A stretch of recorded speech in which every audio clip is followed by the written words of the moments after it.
chapter 4.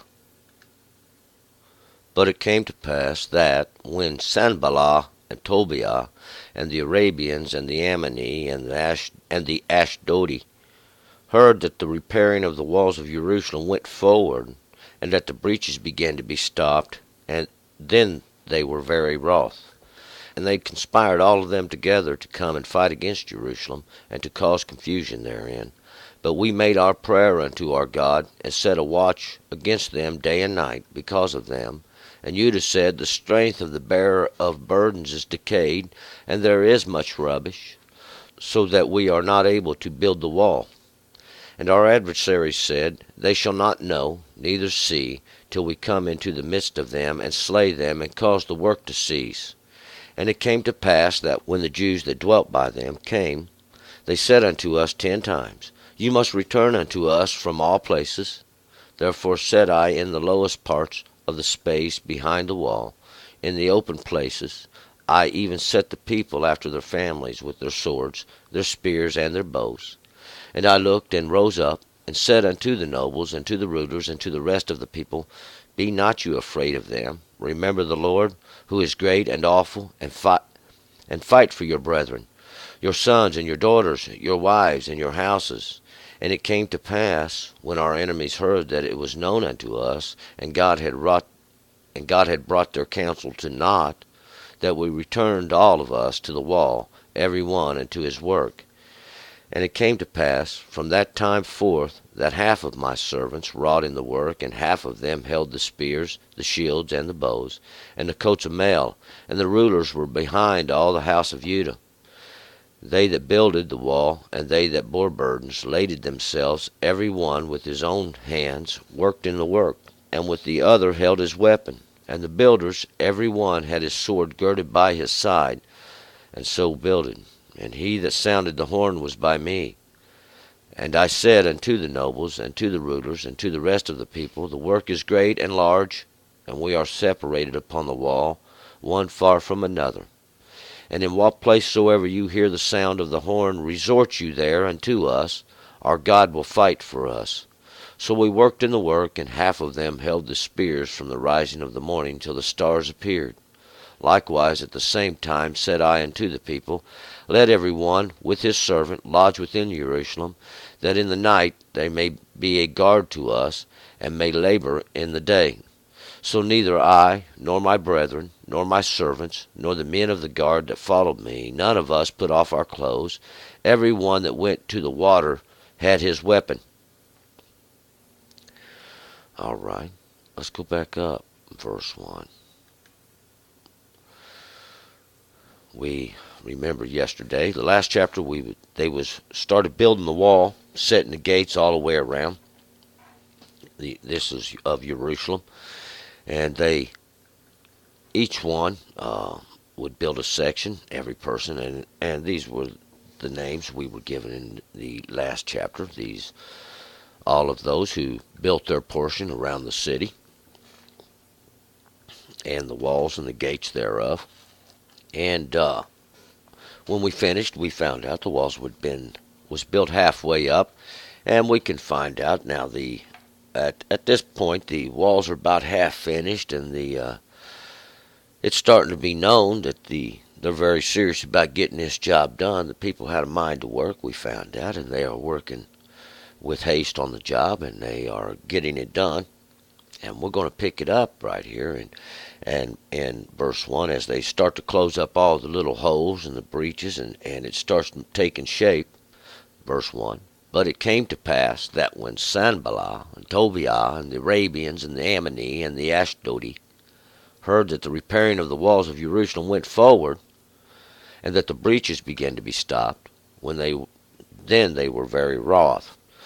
So when Sanballat, we remember Sanballat, Sanballat is the strength of the place of holes, and Tobiah is the Ammonite. Tobiah, it would be like their governor.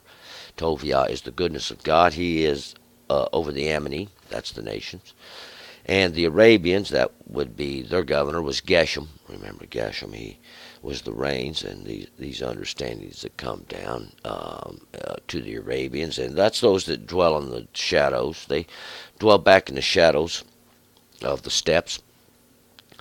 And the Ashdodi, these are those of a violent destruction. The Ashdodi, those from Ashdod, is what it is. When all these heard that they was repairing the walls of Jerusalem, that place of peaceful teachings, and that it was moving forward with progress, and all the breaches were beginning to be stopped up. The holes they were filling it in, it was starting to take some shape. They all started getting very angry, and they conspired all of them together to come and fight against Jerusalem and to cause confusion therein. So they started conspiring together. All these around them got together, and they thought about coming to fight against Jerusalem.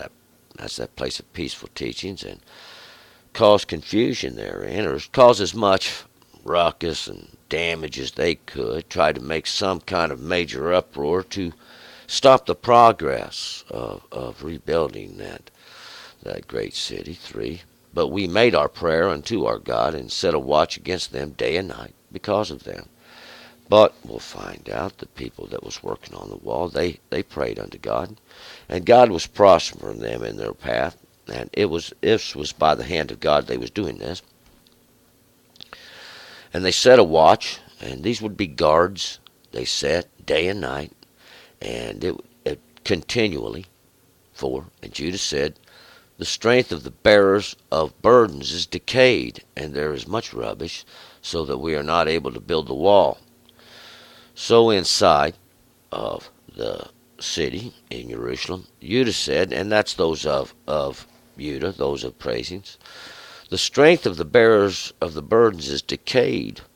And this strength we're talking, what it means is the ability for those to carry and do their work is becoming staggering. There's no place to walk.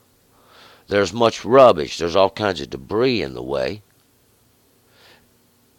One reason they wasn't carrying it out. They wasn't taking the debris out, and because they was under constant threat, and it was becoming troublesome to build the wall. 5. And our adversary said, they shall not know, neither see, till we come into the midst of them and slay them and cause the work to cease. So they thought the plan was quiet. Their adversaries had a plan. They had a plan. Then we found out this plan that God would even help them with a little bit.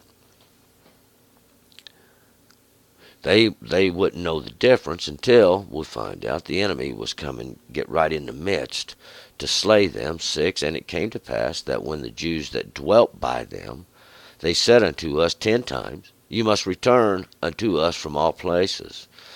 So when we're talking about those of Judah that dwelt by these and these other nations, these Ammon, and the Ashdods, those from Ashdod, and all these Arabians, and all these others from the other nation, all the Jews that was spread out outside the city. See, they was outside the walls. When they screamed for help, we'll find out these 10 times. And this would be where the law was being, in these periods of these times, they would yell for help. Even we'll find out those of Jerusalem come running to their aid. 7. Therefore said I in the lowest parts of the space behind the wall, in the open places, I even set the people after their families with their swords, their spears, and their bows. So after these times of them yelling for help, come help us, they're going to attack us, we'll find out.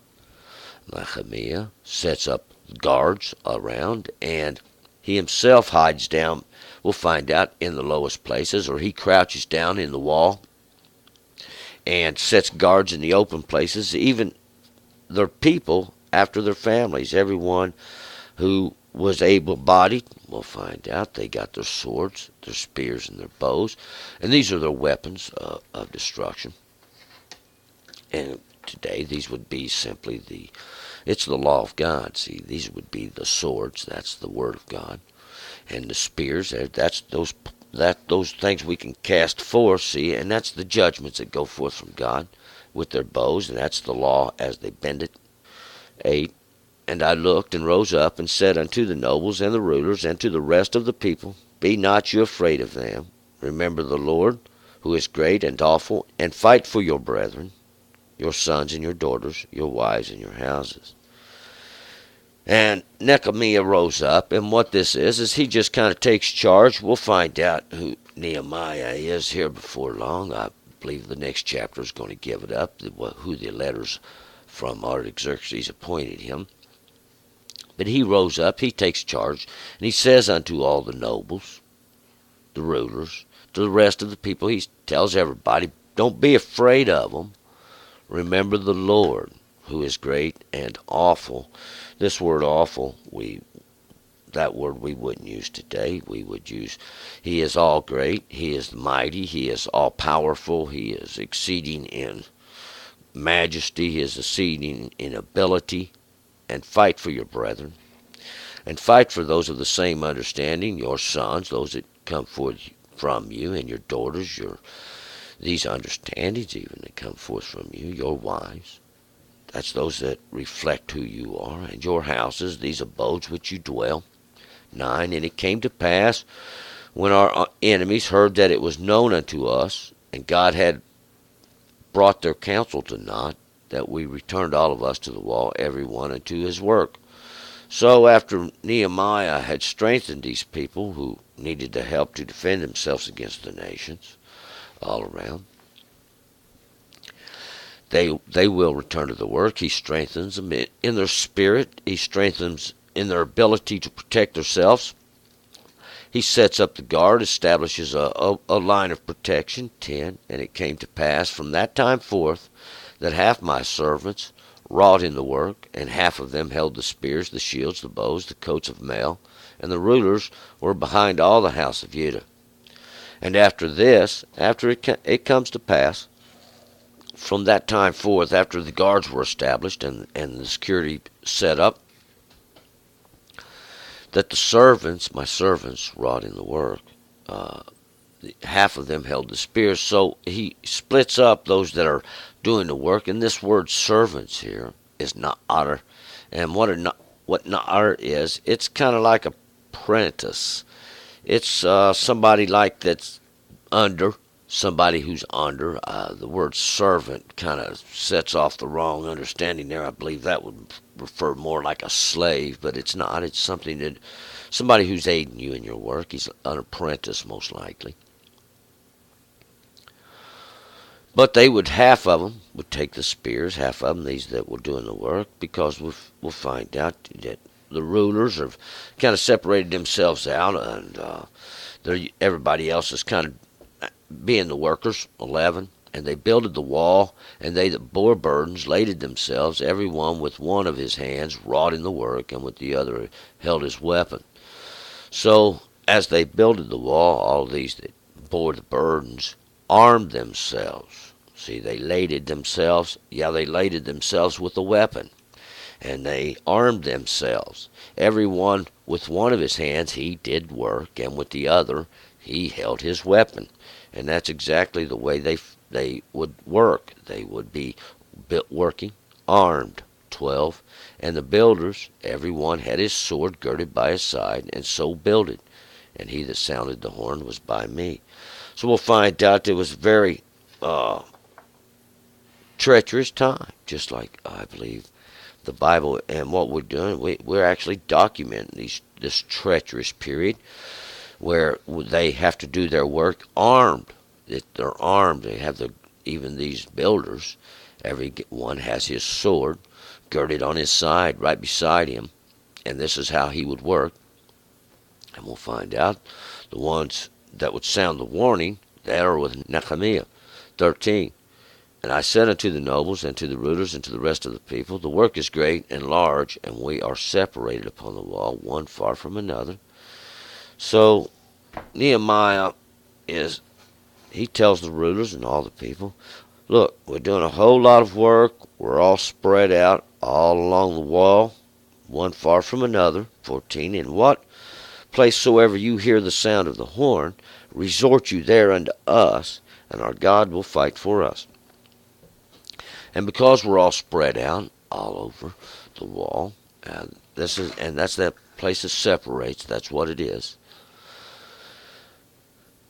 Wherever you hear the sound of the horn, and that's them sounds of warnings, everybody should go there, and we'll find out.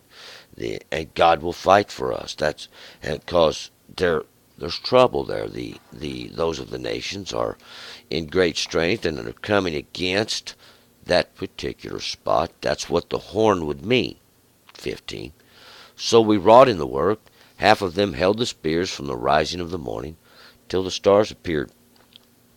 So they continued to work, working in the work, and half of them, because they were divided, held the spears from the rising of the morning till the stars appeared. And from the sun up to sundown, they would hold their spears, and these things that could be cast. And it's to make known they have guard. There is a guard in position.